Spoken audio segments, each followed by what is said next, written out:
Al principio habíamos empezado a entrenar, o sea, la profe nos mandaba la rutina y cada cual entrenaba por su cuenta. Entrenábamos los 5 días de la semana. Decidimos armar un plan multidisciplinario. El profe, la parte física, conmigo la parte de bioanálisis, la médica, la parte nutricional y el psicólogo. Eso lo trabajamos hasta casi alrededor de un mes y pico.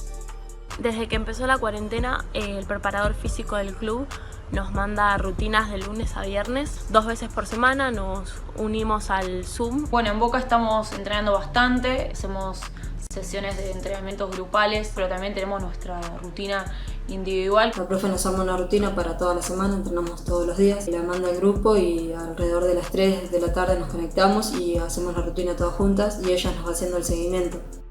Tratamos de entrenar con lo que tenemos, algunas quizás sí cuentan con algunos materiales, otras quizás no tanto, pero te la arreglás. Quizás no tenés una barra, pero tenés un bidón lleno de agua que también sirve. No tenés un banco donde saltar, pero tenés una escalera. Con materiales que tenés, no sé, una silla, un palo de escoba. Entrenamos con botellas, con palos de escoba, con la soga del cordel, distintas cosas y materiales que hay en todas las casas. Es muy difícil por ahí ver cómo los jugadores profesionales tienen herramientas, tienen unos patios gigantes y tienen todos los materiales y nosotros estamos levantando botellas para poder hacer fuerza con algo de peso. Hacemos videoanálisis, quizás no tanto nuestros, pero sí de otros equipos. Otras 2 veces por semana hacemos charlas técnicas y tácticas. También contamos con la nutricionista que está tras nuestro bastante. Nos hace pesar 1 vez por semana. Nos consiguieron una charla con una nutricionista hace un mes más o menos. Hay que empezar a entender la coyuntura y en el momento que estamos y decir, hoy lo futbolístico. En el momento en que volvamos tenemos que estar listos para lo que se viene. Queremos volver a las canchas y hacer lo que tanto nos gusta.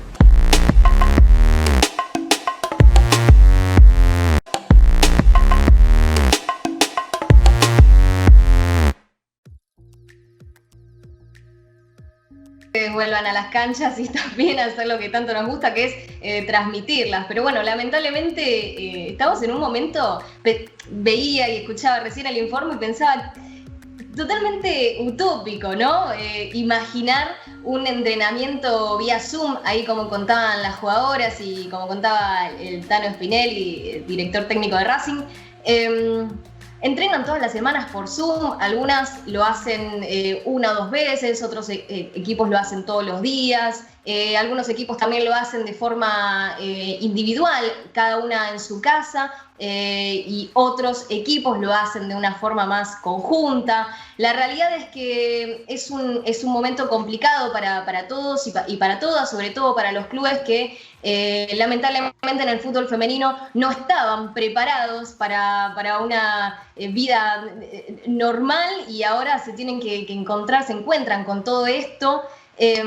Así que imagino que las condiciones, esto que decía Agus Matas, tenemos que juntar botellas para tratar de hacer fuerza. Hay un montón de jugadoras que no tienen espacios para entrenar o que no tienen los elementos necesarios. Digo, es una situación bastante complicada que, bueno, en el fútbol masculino esto no pasa. Lo que estamos viendo es que los equipos de primera división, los planteles del masculino, están entrenando con otras comodidades y lamentablemente acá las jugadoras lo decían, Agus Mata lo decía recién, es muy complicado. Ojalá lleguemos algún día a poder tener, aunque sea los mínimos recursos, ¿no?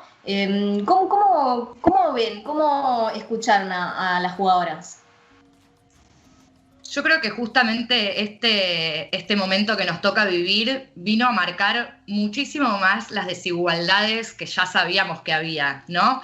Porque una cosa es ir a entrenar a los clubes en donde más o menos, digo, más allá de que algunos tenían que hasta disputar que les den una cancha para entrenar al menos un día a la semana, por lo menos contabas con ciertas condiciones comunes, tanto en el masculino y el femenino como entre los propios equipos de la primera división del fútbol femenino. Y en este momento en donde nos tenemos que arreglar con lo que hay en todos, ¿no? En todos los laburos, en todas las situaciones que tenemos que vivir, se marcó muchísimo más esta diferencia que hay de presupuesto, de proyecto, de decisiones, ¿no? Porque en la información, en las redes, todo se magnificó y estamos viendo un fútbol femenino que no tiene fecha de regreso, pero tampoco las autoridades hablan acerca de una posibilidad como si lo hacen en el masculino.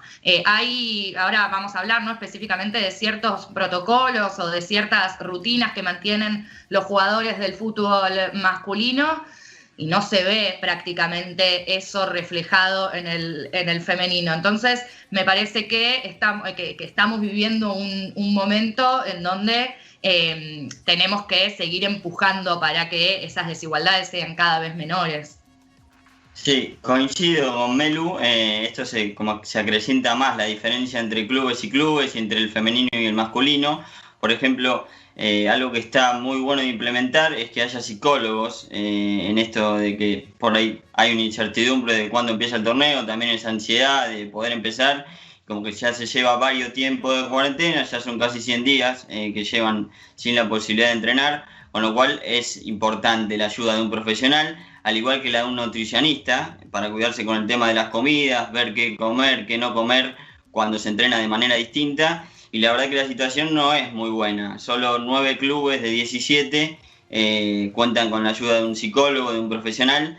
Algunos lo tienen, saben que está en el club, pero por ahí no está tan en contacto el tema del Zoom, no está tan en contacto con las jugadoras, pero sí está en el club, y después el resto no, la verdad que no tienen. La mayoría de los clubes no cuentan con la ayuda de un psicólogo deportivo, y con nutricionista peor, solo 5 clubes tienen un nutricionista, y algunos también, pasa como el tema del psicólogo, saben que el club tiene un nutricionista y si tienen alguna duda pueden acudir. En el caso del nutricionista por ahí es una charla que se da al año o 2 o 3, donde le cuentan qué comer y qué no, y después se deja, no hay controles, pero en la mayoría de los clubes no cuentan con ninguna de estas dos cosas. Por ejemplo, videoanálisis tampoco, tranquilamente se podía implementar en esta cuarentena, donde tenés que estar constantemente con la computadora y aprovechar por ahí para ver partidos pasados. También solo 5 clubes tienen videoanálisis, es decir, que no le dan mucha importancia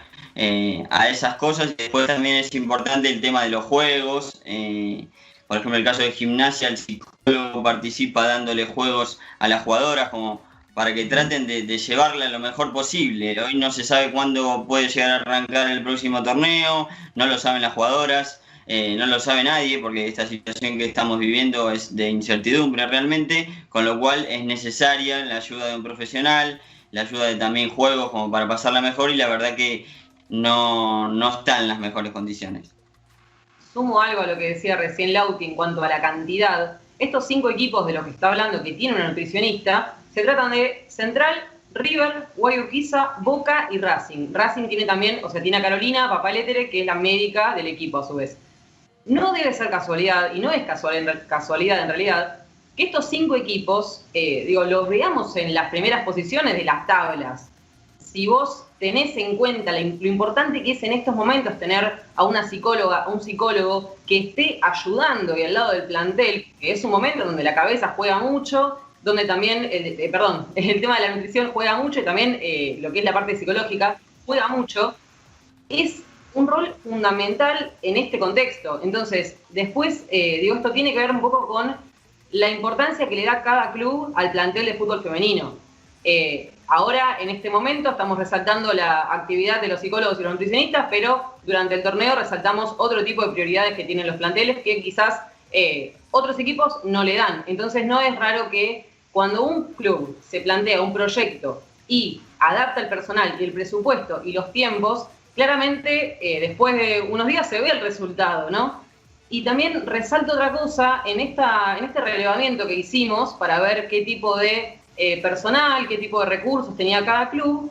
Si bien hubo varias diferencias y mucha desigualdad en lo que es la cantidad de personas a disposición de las jugadoras, hubo algo en lo que coincidieron todas, que fue en el tema materiales.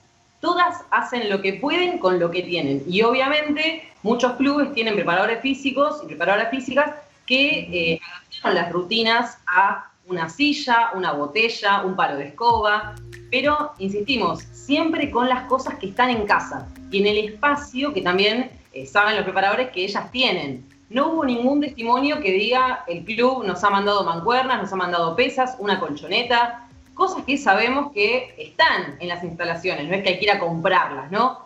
Eso también fue algo muy, muy importante, que todas coincidan exactamente en lo mismo, desde el club que tiene más presupuesto como el club que no. Sí, además, a ver, esta es una situación que nos toma por sorpresa, eso está clarísimo, entendemos que los clubes no tengan un plan de acción o no hayan tenido un plan de acción, pero Lauti recién lo dijo, ya pasaron 100 días. A ver, si en 100 días vos como club no pudiste abrir la puerta de utilería y sacar, no sé, X cantidad de pelotas y mandársela a las jugadoras, me parece que es lo mínimo. Me quedo con esto que decía Agus Matas. Tengo que agarrar un bidón para tener un poco de fuerza, para hacer de cuenta que tenemos una mancuerna. Eso lo podemos hacer cualquiera de nosotros que no trabajamos con nuestro cuerpo, pero ellas trabajan con su cuerpo. Lo tienen que cuidar porque es su herramienta de laburo. Entonces es muy complicado pensar en la profesionalización. Digo, todo siempre va apuntado a lo mismo, ¿no? Por estas cosas es que hablamos de semi-profesionalización, porque no vamos a hablar nunca de que las jugadoras hoy en Argentina son profesionales cuando nos están contando que después de 100 días los clubes siguen sin mandarle las herramientas necesarias para trabajar y entrenar con su cuerpo. Es muy difícil también pensar en una vuelta del fútbol, porque ¿en qué condiciones? Por ejemplo, recordaba que Vélez, que milita hoy en la primera C, Vélez es el primer club que sacó un protocolo de acción de cara a la vuelta del fútbol.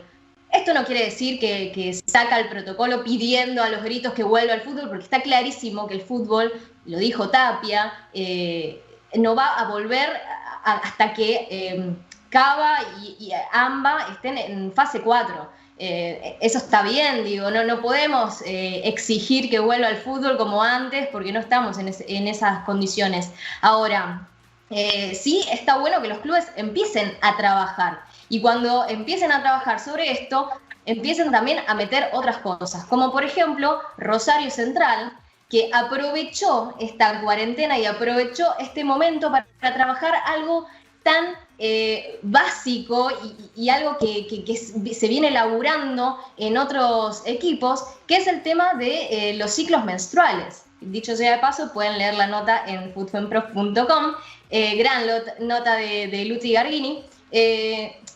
Rosario Central aprovechó este momento y dijo, bueno, en este parate voy a hacer que los entrenamientos de mis jugadoras rindan mejor y trabaja sobre los ciclos menstruales. Digo, hay herramientas, los clubes tienen herramientas para que no son solamente materiales, no son de utilería.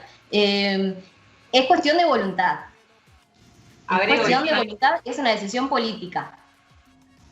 River también empezó a aplicar esto del ciclo en los entrenamientos, es otro de los clubes que lo empezó a hacer, más reciente que Central. Y también lo que está haciendo, por ejemplo, es una aplicación que capta estímulos a la hora de entrenar y pueden entrenar de alguna manera con pelota. Es una aplicación que también utilizan el masculino, pero bueno, es como pasa siempre, los clubes que le dan más importancia a esto están donde están en la tabla. River siempre es uno de los primeros 3 en pelear el torneo y los clubes que no, si bien es muy difícil igual exigirle a Villa San Carlos, por ejemplo, al Porvenir, a clubes que tienen menos infraestructura que River, lo mismo, pero no es algo por ahí tan difícil. En esto de entrenar en casa me parece que se podría tranquilamente equiparar un poco con algunas cosas, enviarle materiales, ver de qué manera, por ejemplo, con juegos. En el caso de Vélez, que está en la primera C, también utiliza algunas series por ahí para analizar para las jugadoras.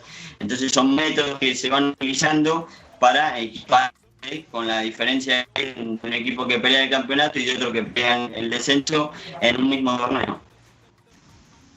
También agrego, ya que estaban hablando del tema de la calendarización, Racing también va a empezar a incorporarlo dentro de poco. Y en este contexto también es muy importante el tema de la cuestión grupal, ¿no? El tema de la unión de las compañeras y que ese grupo que se generó durante el torneo, ahora en cuarentena, trate de mantenerse unido. Entonces también ahí creo que habría que valorar mucho el tema de las reuniones. Digo, hay diferentes herramientas para poder seguir en contacto, para hacer videollamadas, para hacer diferentes juntadas. Bueno, eso hay clubes que mantienen casi todos los días una reunión, como hay clubes que desde que se suspendió el torneo hasta ahora no se han reunido. Es insólito, pero no entiendo qué tan complicado puede ser generar una llamada para que las jugadoras se unan y trabajen en sintonía. Sí, yo creo que hay algo que engloba todo lo que estábamos hablando un poco, que es saber con quién estamos trabajando, ¿no? Porque la China decía la herramienta de trabajo que es el cuerpo, hablábamos de aplicaciones para que las jugadoras puedan estar en contacto y su salud mental esté un poco mejor, ¿no? Acostumbradas.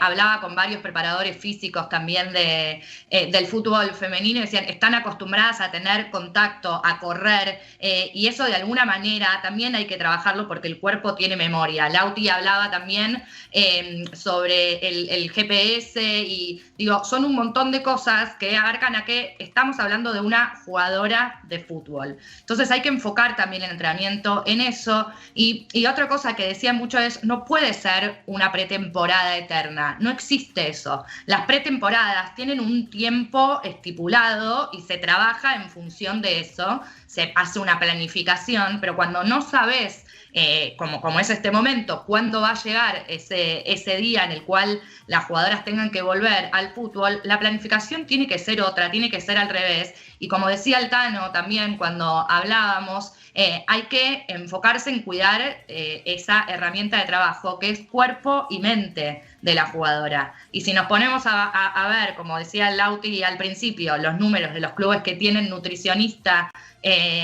y psicólogo, la verdad es que no se podría estar trabajando también de otra manera, sin la necesidad, como dicen muchos, de un sueldo millonario para todas las jugadoras. Va a ser otra discusión esa y ojalá llegue el momento en el cual se pueda empezar a equiparar eso. Pero digamos, hasta con lo que hay, con lo que tienen los clubes en este momento, hay mucho por hacer.